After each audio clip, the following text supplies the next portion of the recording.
Good morning. Good morning. আপনি তো দেখছি সকাল সকাল উঠে পড়েছেন।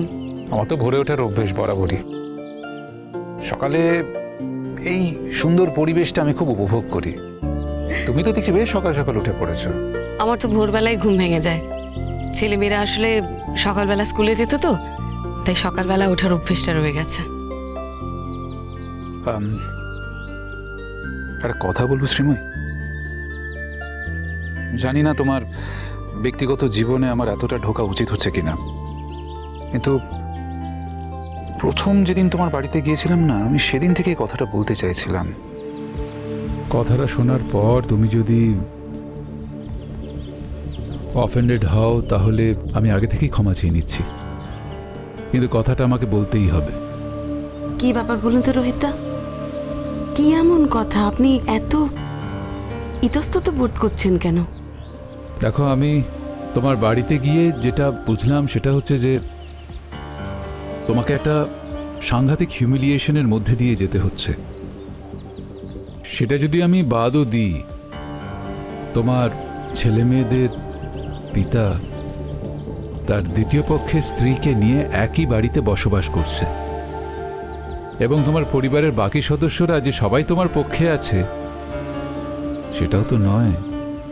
তাই বলছিলাম যে কোনো বিকল্প ব্যবস্থা করা যায় না? বিকল্প ব্যবস্থা কি করব বলুন তো? বাপের বাড়িতে গিয়ে থাকবো? আমার মা, ভাই, ভাইয়ের বউ, ওদের সাথে আমার খুবই ভালো সম্পর্ক। ওরা আমাকে খুবই ভালোবাসে, খুবই স্নেহ করে। কিন্তু আমি বাড়ি ছেড়ে যদি পাকাপাকি ওই বাড়িতে গিয়ে থাকি, সম্পর্কটা যদি নষ্ট হয়ে যায়, সেসব ভেবে আমি একবার ভেবেছিলাম আমার ছেলে মেয়েদের নিয়ে একটা ভাড়া বাড়িতে গিয়ে থাকবো। অন্তর অবশ্য ফ্ল্যাটে থাকার জন্য আমাকে বলেছিল, আমি মিথ্যে কথা বলবো না। কিন্তু তখন বাবা বললেন যে আমি ওই বাড়ি ছেড়ে যেতে পারবো না। যতদিন উনি বেঁচে আছেন আমাকে ওই বাড়িতেই থাকতে হবে। বাবা আমার পাশে যেভাবে দাঁড়িয়েছেন, যেভাবে আমার জন্য লড়াই করেছেন, আমি ওনার কথা ফেলতে পারবো না। তাহলে মেসোমশাইকে নিয়ে অন্য কোথাও শিফট করা যায় না? না, সেটা সম্ভব না। ওটা বাবার বাড়ি। বাবা সারা জীবন ওই বাড়িতে কাটিয়েছেন। এখন ওনাকে নিয়ে অন্য কোনো বাড়িতে গেলে সেটা ওনার একদম ভালো লাগবে না। কিন্তু তাই বলে যে অবস্থাটা চলছে সেটা তো ঠিক নয়। ও আমার গা সওয়া হয়ে গেছে। যে মানুষটার সাথেই আমার কোনো সম্পর্ক নেই, তার স্ত্রী আমাকে অপমান করলো কি করলো তাতে আমার কিচ্ছু যায় আসে না।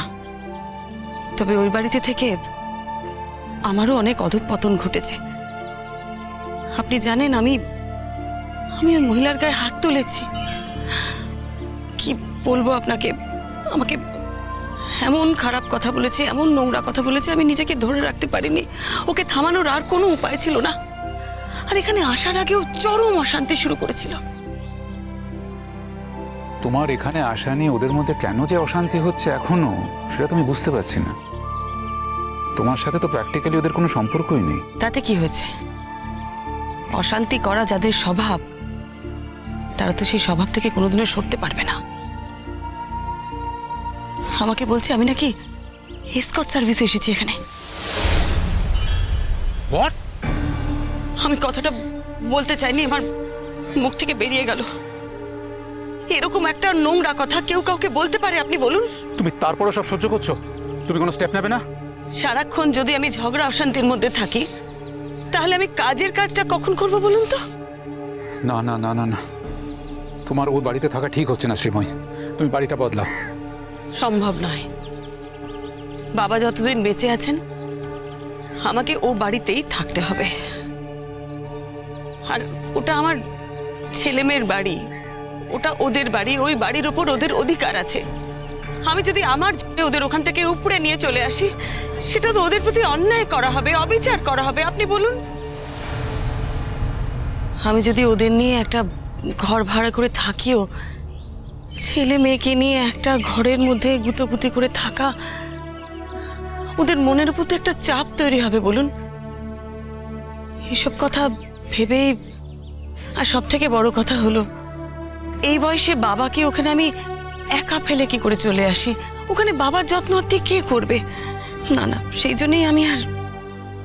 সময় আমার বাড়িটা তো ফাঁকা পড়ে আছে, তুমি থাকতে চাইলে আমি ওটাকে রেনোভেট। না, তা হয় না। জানি যখন সময় ছিল তখনই তুমি আসোনি, আর এখন তো আরোই থাকতে চাইবে না। তবু বলছিলাম যে বাড়িটা তো ফাঁকা পড়ে আছে, তুমি থাকলে পরে আমি নিশ্চিন্ত বোধ করতাম, আমার ভালো লাগতো। আপনি আপনার ফ্যামিলি নিয়ে আসেননি কেন? না, এমনি বলছি। আমার অনেক বড় ফ্যামিলি শ্রীময়ী, সবাইকে একসাথে আনতে পারবো না। আর ছাড়া ছাড়া এসে লাভটা কি? কয় ছেলে মেয়ে আপনার? এসব ব্যক্তিগত প্রশ্ন অন্য সময়ের জন্য তোলা থাক, সব বলবো। মাফ করবেন, আমি এমনি জিজ্ঞেস করছি আর কি। তাতে কি হয়েছে? তুমি তো কোনো অন্যায় করনি, আর এটাই তো স্বাভাবিক। আমি তোমাকে বলবো, তবে অনেকটা কথা তো গুছিয়ে বলতে হবে, সময় নিয়ে বলতে হবে। তুমি তো আসছো আমাদের লন্ডনে, তাই ভিসা পেতে একটু অসুবিধা হবে। তবে আশা করছি এটা বেশি দিন থাকবে না, সেটেল ডাউন করবে। তারপর কিন্তু তুমি আসছো আমার বাড়িতে। কি জানি। এই প্লিজ, কি জানি বলো না। আমি কিন্তু খুব এক্সপেক্ট করে বসে আছি। দেখি। শ্রীময়ী, আমি কিন্তু তোমার কাছ থেকে নিজের জন্য কখনো কিছু চাইনি। এই প্রথমবার একটা রিকোয়েস্ট করছি, প্লিজ আমার বাড়িতে এসো। আর তুমি চিন্তা করো না, আমার বাড়িটা বেশ বড়ই, তোমরা সবাই মিলে থাকতে পারবে। যে মানুষটি আমার বাড়িতে পা দিলে আমি সবচেয়ে বেশি খুশি হতাম, সে মানুষটি আমার বাড়িতে যায়নি। আর এত বছর পর যখন তার সাথে দেখাই হলো, একবার তাকে রিকোয়েস্ট করবো না যাওয়ার জন্য? তারপর এটা আমার জীবনের সবচেয়ে বড় আকাঙ্ক্ষা। প্লিজ শ্রীময়ী, না করো না।